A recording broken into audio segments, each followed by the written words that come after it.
Alabama football's on spring break, but that doesn't mean that there wasn't a lot going on at the capstone. Nick Saban, former Alabama head coach and athletic director Greg Byrne went to Capitol Hill to talk about NIL and the transfer portal. The 14-team playoff instead of 12 teams, that happened. Nate Oats got a contract extension. And tonight, the NCAA selection show, which we'll jump on and talk about Alabama and the selection live right here on the Bama Tailgate YouTube channel. It's time for Sunday Rollback. It's going to be a rollback with just me and you guys. Thanks for being here. Don't forget that we're brought to you by Pearl River Resort. And let's get this thing started. Make sure you like and subscribe. Give us a thumbs up. That's a great way of saying roll tide, and hit the bell so you know when we're dropping new content. All right, let's go.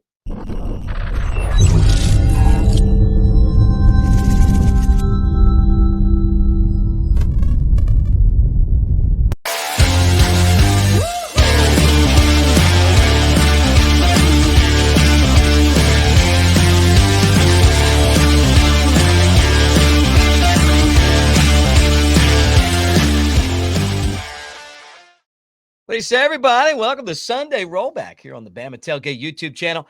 I'm Mick Gillispie, and we're going to talk to you a couple times today. So this is the morning show, and then tonight, maybe the crew will be on here. We'll try to reel in Catfish. We'll try to bring on Big Sexy Elmo when Alabama basketball finds out where they're going to play and what seed they are in the tournament. Obviously, not the end of the season that you were hoping to see with Alabama. They ended up a third seed, and then in the tournament, they ended up getting knocked out by Florida on the same day that Nate Oats got a contract extension. So we're going to talk a little bit of basketball, but first let's start with kind of a review of the week. I mean, you know that's what this show's all about. Nick Saban went to Capitol Hill, and he went with athletic director Greg Byrne, and those guys were talking about what's going on right now in NIL and how it's affecting college football.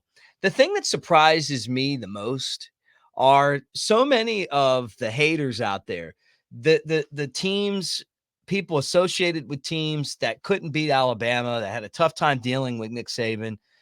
And instead of looking at what the guy's saying and realizing that he's just trying to help the sport in general, which is just an out and out mess right now, with no guidelines and, pay for play, which wasn't supposed to be what NIL was about, and a transfer portal that you can just get up and leave whenever you want. No accountability. I've been kind of amused at the people that have taken shots at Saban. Like, hey, here's a parting shot at you. The reason you're doing this is because you couldn't handle NIL and you didn't want to, Alabama wasn't going to have success. Well, last time I checked, Alabama won the SEC. Last time I checked, Alabama was in the college football playoff, and they lost to the team that won the national championship in overtime. And had they won that game, they would have won the national championship. So they had the lead in the fourth quarter. They're just as good as anyone that made the playoff, and they're one of the best teams in the country. The transfer portal, right, and the NIL situation did not affect Nick Saban. What affected Nick Saban, and the reason why he left, is because he's always been focused on development. He's from day one not been worried about winning and losing. It's always been about the process, about doing things the right way, about starting at one point, doing the best you can do at your job, and continuing that with a lot of competition up until the end, right? And what he said was that since there is really no guardrails, now players show up and all they care about is money. So 80% of the players after the national championship cared about how much playing time, because they might transfer, and how much money they were going to get. That's also why really he left the NFL, on top of the Drew Brees deal that didn't go through. But at the same time, the NFL is all about money. It's all about how much somebody's getting paid. And that's because it's professional sports. Well, now college football is professional. I don't know how they're going to manage this. I'm really curious to see how it turns out at the end. But Nick Saban was on Capitol Hill to basically try to make the game a game again. Because what we're going to see happen is that the teams with the money are going to be the teams that are successful, and the teams without the money are going to fall to the wayside. And you're already kind of seeing that with the way that a lot of the, the subdivision head coaches would rather be coordinators at other places. I mean, think about this: Chip Kelly leaving as the head coach of UCLA to be the offensive coordinator at Ohio State is a big uh, canary in the coal mine. It's just letting you know, like, hey, Ohio State is a have, UCLA is a have not. Yeah, it's not good for the sport itself. And you wonder why the NFL is the most popular sport right now in all of sports, college or pro. And it's because of the parity. All those teams with the salary cap the way that they have it can improve fast. Everyone has an opportunity to win. And you don't go into the season a whole lot with a big group of teams having no chance to contend. And that's kind of what we're looking at with college athletics. Now, some of you will say, well, what about when Alabama was dominating? They won. Yeah, and it was because of Nick Saban, because players wanted to come and compete with Alabama under Nick Saban. They wanted to learn under Nick Saban, or Dabo Sweeney, who was able to do it for a couple of years, or Urban Meyer. It wasn't about how much money you threw at a guy. It was about the opportunity to go somewhere and play in a system that helped develop that person the best that they felt like they could be developed. All that's changed now. So I don't know how things are going to turn out, but to the people that think that Nick Saban ran from from the NIL because he didn't think he could win, no, that's not the case. It's just that that's not who he is or what he wanted to do and where he wanted to see the sport go. So we'll find out if anything changes. I think something has to change. Not exactly sure what that is, but it was good to see him on Capitol Hill. And if there was a guy that you could put into the role of college football commissioner or president or overseer or whatever, and that person would really call it right down the middle and do a fair job, it'd be Nick Saban. Yeah, I know he's the Alabama football coach, but I think you guys know as well as I do that he gets so into the jobs and responsibilities that he has that he would do it and be fair. And I just don't know that there's a lot of humans that could do that, but we've seen him do a lot of things that aren't human. I appreciate him being on Capitol Hill. Who knows if the United States Congress, Senate, it couldn't get anything done right. But I hope, just for the sake of the sport, that they end up with some kind of a guideline, some kind of salary structure, something to make the playing field at least level, so that you can have fair competition, because that's not what's going on right now. It's pay for play, and it's every man for himself. And as Alabama fans, you better send money into that collective. You better be part of it, because you're going to need it. We're going to need it. Because we had Nick Saban, didn't necessarily need it as much. He wasn't into that, and players came and played for him anyway. And I guess when he saw that was changing too, it was like, you know what? I'm not going to be dealing with the things I dealt with in the NFL. I'm too old, so he's out. But it was good to see him on Capitol Hill. Now, another thing that happened is that we moved to a 14-team playoff. And I don't know. I'm kind of torn on the playoff. The reason why I don't like the playoff, or I didn't like the playoff in the beginning, was because I've always felt like what made college football unique is that its regular season was a playoff. You lost a game in the regular season, didn't matter at the beginning or the end. You were in big trouble or you were out. The more games that you have in the postseason, the less meaningful the regular season games are. And that's a shame. And that's what I think we're going to see as ESPN and the TV services and whoever else that is pushing to enlarge this playoff format. as it gets bigger, and I think it's just going to keep on growing, the regular season is going to be diminished. Now, it is going to make for a fun postseason, and I'm all about that. And there'll be some games that'll be on site. That'll be cool as well to see, Alabama possibly host playoff games or get buys or whatever. But it's also destroyed the bowl system. And I remember coming to college and how cool it was to go check out bowl games, the Gator Bowl. I was so excited to go there. The Peach Bowl, the Orange Bowl, the Rose Bowl. I think I've been to most of them, and it was almost like when you go on the Bourbon Trail in Kentucky. I mean, you can just kind of stamp your card all the different places that you go see a bowl game. I think those days are pretty much over. I don't know what the future of the bowl games are going to be. Maybe they're going to be stops in the playoffs. Who knows? But eventually the bowl games will be gone, and they'll be it'll be like the playoff that they do in 1AA. You'll just have a bunch of teams playing, and that'll be that. It's a lot more football games, but it's a lot more entertainment. What you're losing, though, is the impact of the regular season and the idea of what college football was always about, kind of having that perfect season. That it's just not, that's not the world anymore. The world is you go out, play some tough games, make sure that you qualify for the postseason and get her done there.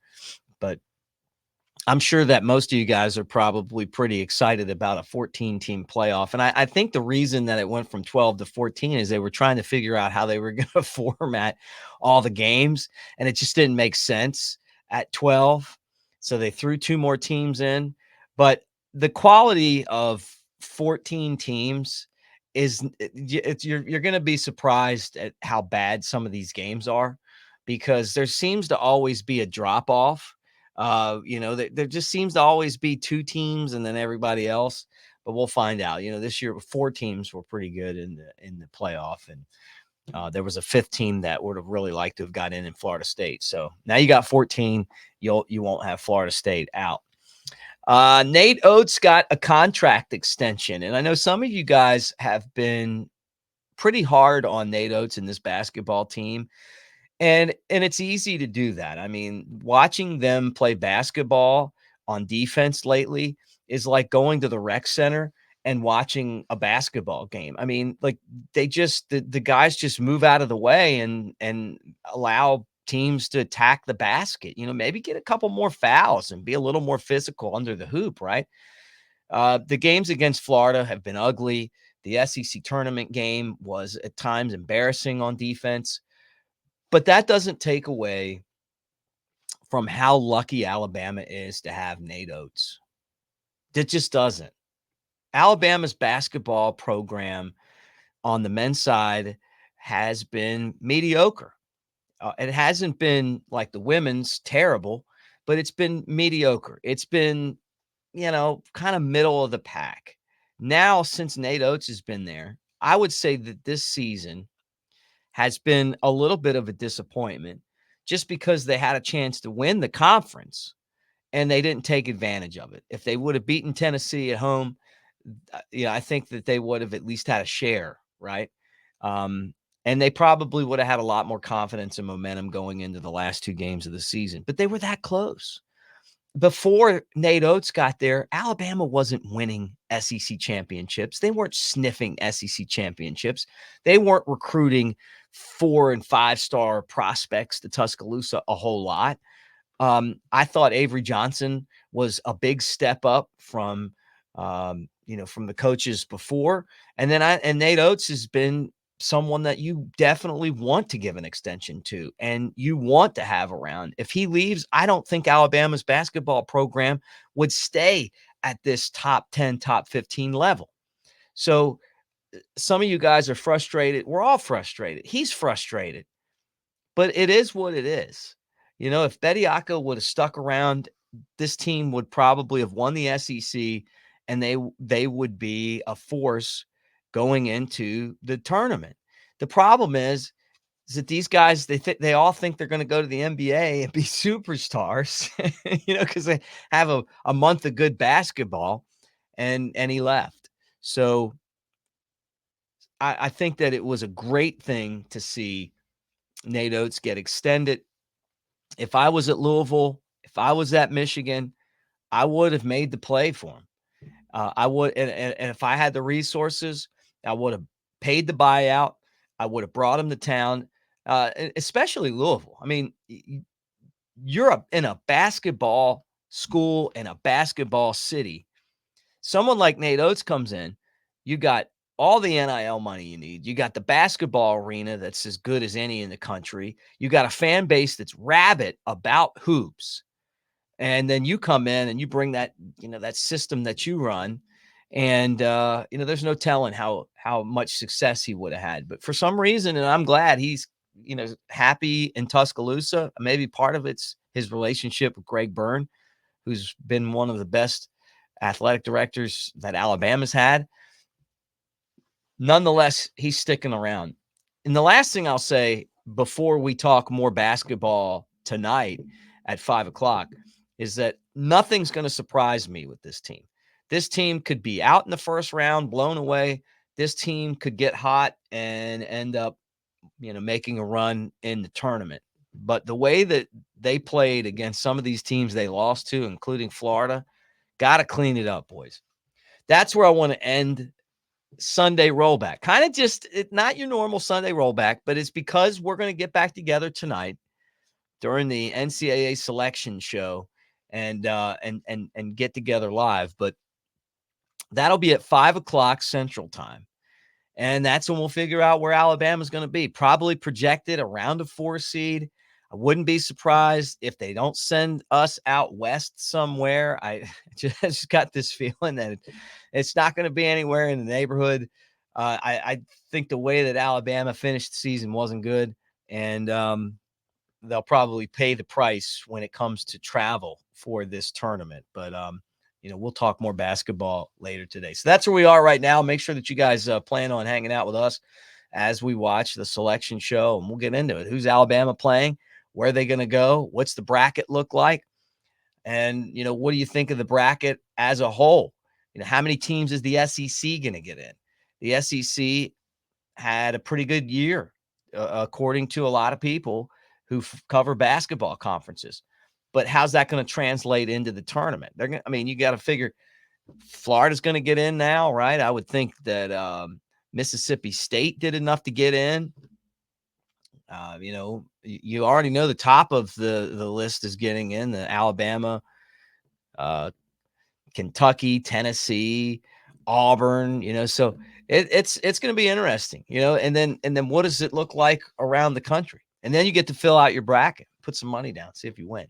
All right, guys, thanks for hanging out. Like and subscribe. Get in the comment section. Let me know what you think. We'll talk to you tonight, 5:00 Central, for the NCAA selection show. We'll do that again live. And thank you. And don't forget that our show is proudly presented by Pearl River Resort over there in Choctaw, Mississippi. So you want to make your picks count? You feel good about your bracket? Ride over there to the Timeout Sports Lounge and Sportsbook and bet some games, man.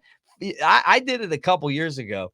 Went to the sports book and I just put like $5 a game down during the tournament and watched it from the sports book. Man, it was so much fun. Like you just it's like boom, boom, boom, boom, boom. I was sitting next to a guy that bet all the unders, and that guy was killing it in the early part of the tournament. So that may be a strategy to think about. But anyway, Pearl River Resort celebrating 30 years over in Philadelphia, Mississippi, hour and a half from Tuscaloosa, 2 hours from Birmingham. It's pretty close from anywhere in the state of Alabama. They've got just an amazing lineup of music to celebrate 30 years. Lone Star's going to be there. Kool and the Gang's going to be there. The Wallflowers are going to be there. And Boys to Men are going to be there. I can't wait to see them. Big and Rich are going to be there. Gretchen Wilson. So find out for yourself, pearlriverresort.com, but also Dancing Rabbits, their golf course. It's the Augusta you can play. Amazing golf course, and just a beautiful spot to play golf. And for those of you guys that like golf, it's really one of the best golf courses in the entire South. They've got a spa, a water park, all that stuff at Pearl River Resort, plus the table games and the slots and everything else that you would expect at a great casino. All right, thanks for hanging out with us. We will talk to you again tonight. And fingers crossed, Alabama gets a good draw. Be nice, right? Roll Tide, everybody.